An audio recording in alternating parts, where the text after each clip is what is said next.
most people think they originate their own thoughts and their own impulses. And the reason is, what they think that way is because they can't see that it isn't so. Because they've stopped seeing. Now, have you heard me speak about pride a lot? And, you know, pride is something that thinks it's God and wants to hear that it is and wants that reinforcement from liars.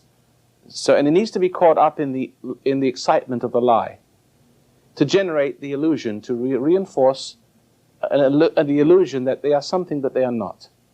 Now, every time we are caught up in that impulse, every time we stoop to absorb that, to nurture our souls with that impulse, we are really rejecting the truth that we're not God.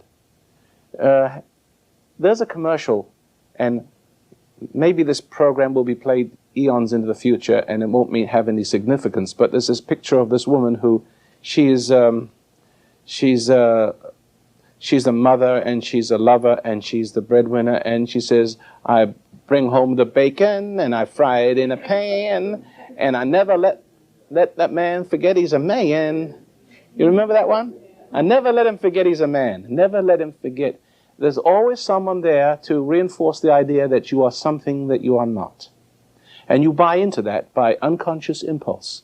And unconscious impulse is exactly what makes you unconscious, so that when you become conscious of the wrong that you're caught up with, and the behavior patterns that come from being caught up in the wrong, see, the pride feels this grating of conflict.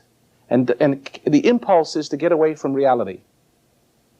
Because if you stayed alone in a room and didn't buy into any illusion or your fantasy or anything like that, didn't have some distraction that you could buy into, then you'd realize your ego or consciousness would feel annihilated.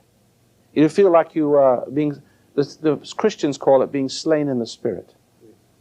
And you'd feel like you were dying. And you'd feel like you want to run out of a room.